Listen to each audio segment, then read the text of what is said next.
Merhaba, Altın Elbiseli Adam'da bir motosikletin hava filtresini nasıl değiştiririz diye bir video çekelim dedik. Kilerci motorlu araçlardan High Flow, Heat Flow filtresi, hava filtresi. Gene CBR 125'in, CBR 125'in hava filtresi. Fakat biliyorsunuz, belki bilmiyorsunuz, CBR 125'in hava filtresine ulaşmak için motorun neredeyse yarısını sökmek gerekiyor. Caner'le Aytek de son 1,5 saattir burada motorun hava filtresine ulaşmak için uğraşıyorlar. Bu sefer ben karışmadım. Onlar yapıyorlar. Çok güzel. Nasıl gidiyor usta? Abi bu tarafı da alıyoruz.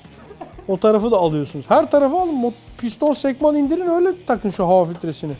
Yani aslında takacakları parça da bak bu kadar. Açmıyorum, torbasından çıkarmıyorum tozlanmasın diye. Ama yani mal bu. Şunu deponun altındaki hava filtre kutusuna ulaştırabilmek için adam her yerini söktü abi. Bu 2011 sonrası CBR 125'ler böyleymiş abi. Biraz dertli oraya ulaşmak. Biraz işçilik var, biraz uğraşmaca var.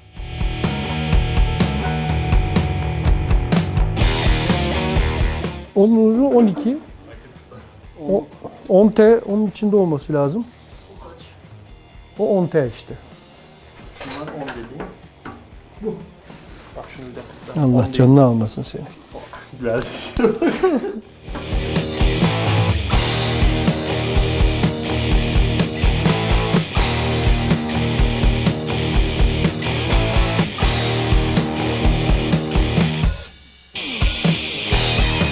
Eğer burayı böyle bırakıp da şuradan ya bir tane bir şey yapalım, toz, toprak vesaire dolarsa bu direkt motor bloğun içine gider. Pistonu çizebilir, silindiri çizebilir, her şeyi duman edebilir. Birçok arkadaşımızın hikayeleri gibi. Dikkat ederseniz bunun oturacağı yerde burada bir tane O-ring lastik var. Görüyor musunuz? Gözükmüyor belki ama şurada bir lastik var, conta var. Buradan hava sızmasın aradan diye. Onun yerinde olduğundan ve kanalında olduğundan emin olarak hava filtremizi takıyoruz yerine. Tamam. Şu şekilde oturtuyoruz hayvanı. Tam yerine oturduğundan eminiz. Şimdi kapağı geri takıyoruz. İyi, motorun sahibi iyi ki yanımızda.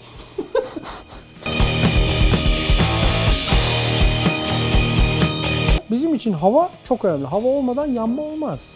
Tek başına benzini yakamayız havasız ortamda.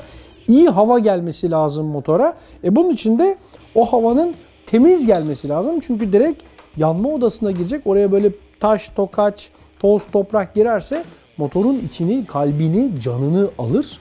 O yüzden hava filtresi kullanıyoruz. Bu mesela eski bir hava filtresi. Biraz evvel bu CBR 125'ten çıktı. Gördüğünüz gibi leş gibi. Sakın ha tek kullanımlık hava filtresinin arkasından hava tutup böyle bu daha gider ha deyip takan ustalara inanmayınız. Çok rica ediyoruz. Öyle şey olmaz. Bunlar tek kullanımlıktır. Çıkarttık, yenisini taktık, eskisini çöpe atacağız. Üzgünüz. Hani varsa geri dönüşüme vereceğiz. Ama bir daha kullanılmaz bu. Hava tutulduğu zaman ne oluyor? Bunun bu normalde hava emmesi gereken bir akış yönü var. Onu bozuyoruz. Bu sefer taş tokaç içeri girmeye başlayabilir. Motorumuzun ömrü çok kısalır. Hava filtresini temiz tutun, yağ filtresini temiz tutun. Bunların ikisini sık sık değiştirin, yağını sık sık değiştirin. Motorunuz binlerce, yüz binlerce kilometre dayanır. Böyle ekonomik ömrün ötesinde dayanır. Çok iyi gider. Bunları değişmeyin, çok kısa sürede hapı yutar. Dolayısıyla şimdi burada arkadaşlarımız CBR 125 ya da CBR 125'in hava filtresini değiştirdikten sonra geri toplama aşamasındalar. Biraz başları tabii karışık şu an. Kafalar karıştı. O nasıl olacak, bu nasıl olacak diye. Bir de açık hava filtresi olayı var. Şimdi açık hava filtresi demek, hani 14'e 17'ye 1 falan gibi bir oran demiştik ya. Daha fazla hava olursa daha iyi yanar diye bir mantık yürütülüyor. O zaman daha fazla havaya göre biraz daha fazla yakıt gitmesini sağlıyoruz.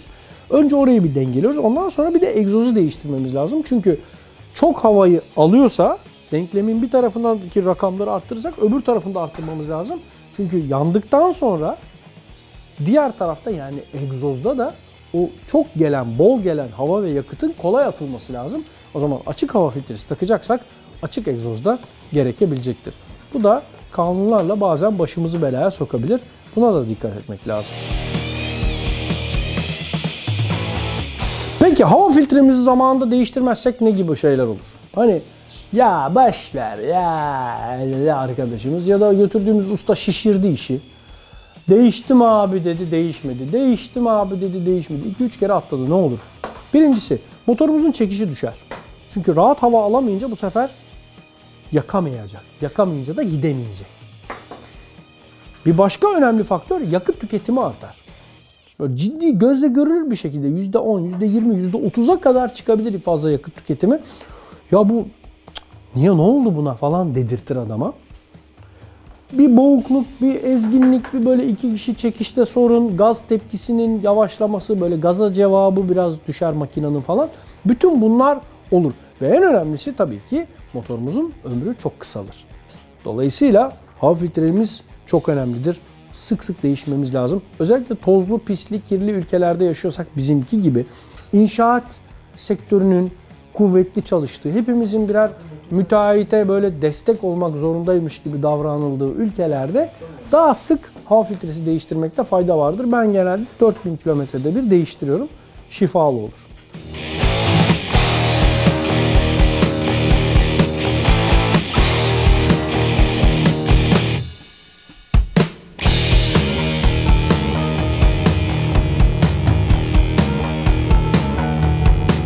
Çalıştır.